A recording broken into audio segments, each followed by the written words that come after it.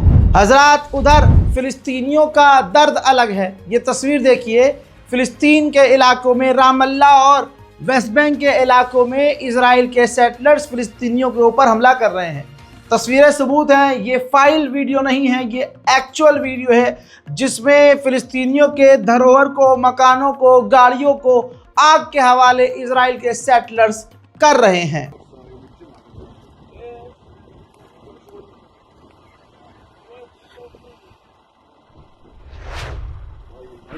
ये तो सेटलर्स कर रहे हैं, लेकिन इजराइल के सैनिक भी फिलिस्तीनी किसानों को परेशान करते हुए रिकॉर्ड हुए हैं। देखिए,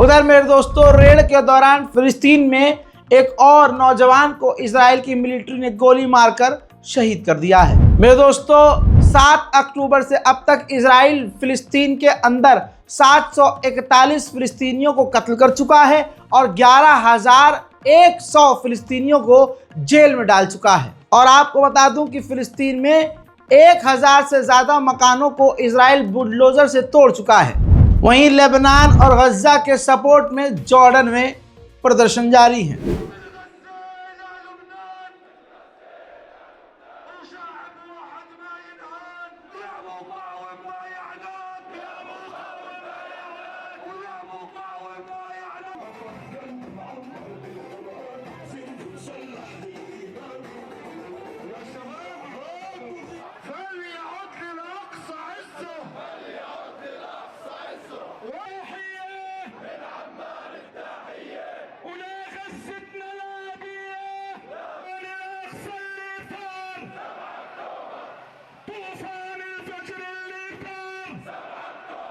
मेरे दोस्तों, गवर्नमेंट आयरलैंड की पूरी तरह से फिलिस्तीन का साथ दे रही है, दिल खुश हो जाएगा।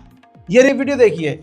आयरलैंड की पार्लियामेंट के बाहर आयरलैंड के झंडे के साथ फिलिस्तीन के झंडे को आयरलैंड की गवर्नमेंट ने लगा दिया है और ये ऐलान कर दिया है इस झंडे को लगाकर कि फिलिस्तीन का मजलूमों का साथ देने के लिए आपको मुसलमान होने की ज़रूरत नहीं है, इंसान का इंसान होने की ज़रूरत है। हज़रात, आपको बता दूं कि अब इमैनुअल मैक्रोन को भी अकल आई है गालियां खाकर। तो इमैनुअल मैक्रोन ने कल ऐलान कर दिया कि गाज़ा के ऊपर जो इजराइल बम मार रहा है, हथियार यूज़ कर रहा है, वो हथियार हम इजराइल को नहीं देंगे। इसके बाद आपको बता दूं कि वजह क्या है। वजह यह है कि पेरिस के अंदर, फ्रांस के हर तरफ ज़बरदस्त फिलिस्तीन के समर्थन में लोग सड़कों पर उतरे तो उनको मारा गया, गिरफ्तार किया गया, FIR की गई, जेल में ठूसा गया, बहुत बुरा उनके साथ किया। लेकिन वहाँ के लोगों की हिम्मत नहीं टूटी और आखिर में घुटने पर इमैनुअल मैक्रोन को आना पड़ा।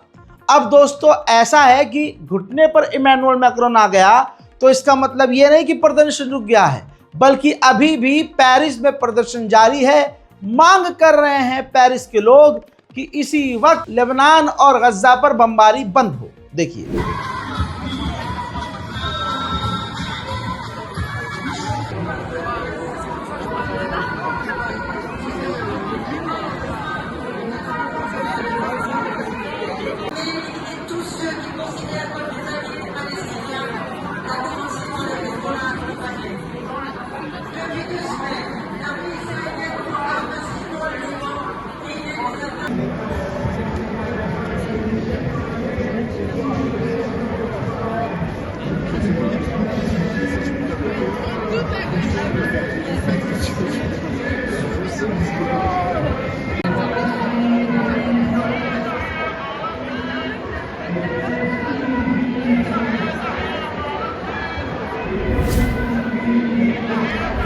ठीक इसी तरह से ऑस्ट्रेलिया में भी फिलिस्तीन के और लेबनान के समर्थन में लोग सड़कों पर हैं।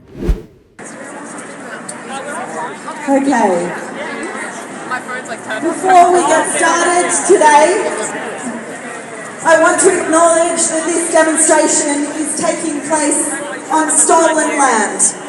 This is land that was never ceded by the Aboriginal people of Western Australia, the Noongar people of Perth. It always was and it always will be Aboriginal land.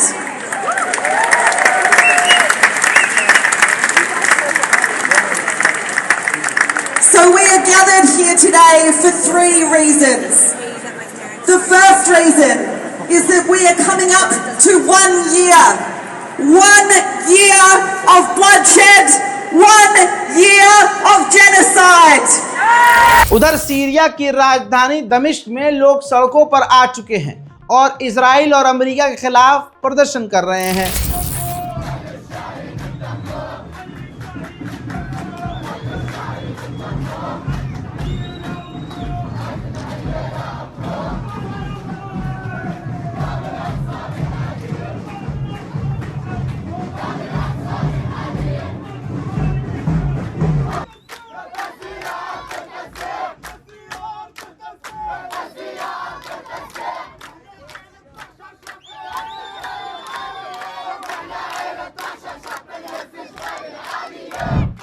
America के बाद Israel को support करने वाला सबसे बड़ा Germany है। Germany ने 3200 प्रदर्शनकारियों को, जो जर्मन के ही हैं, उन पर केस किया हुआ है और ट्रायल चल रहा है और हजारों प्रदर्शनकारियों को मारकर उनको बुरी तरह से घायल कर चुका है। इसके अलावा जर्मनी, आप समझिए कितने लेवल पर ज़मीन पर उतर कर सपोर्ट कर रहा है इजराइल को, कि इजराइल से उसने 2 खतरनाक आतंकी ड्रोन मांगे थे। उस ड्रोन का नाम है हेरॉन ड्रोन। उसकी पूरी पेमेंट भी इजराइल को की जा चुकी है जर्मनी के द्वारा और अब वो दोनों खतरनाक ड्रोन, हेरॉन ड्रोन, इजराइल को डिलीवर करने थे जर्मनी को।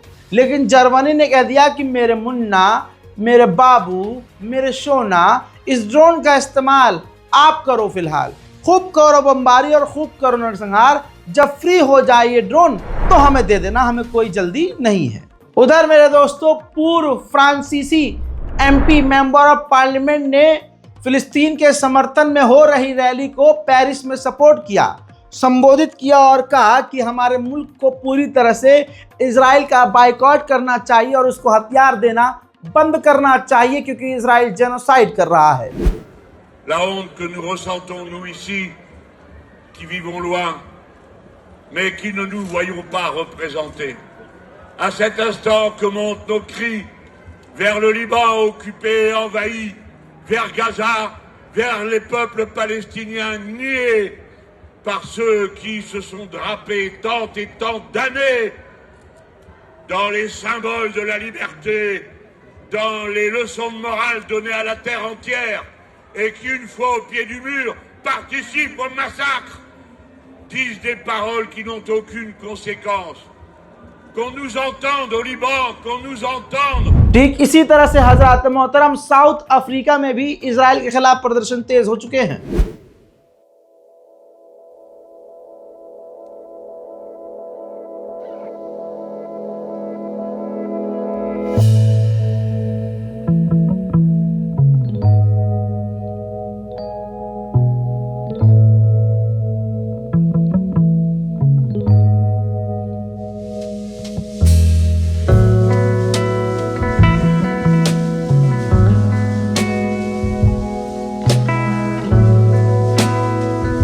उधर इजराइल ने जबलिया कैंप पर, ये तमाम चीज़ें दुनिया में हो रही हैं, लेकिन इजराइल ने गाजा के अंदर जबलिया कैंप पे खौफनाक बमबारी करी है।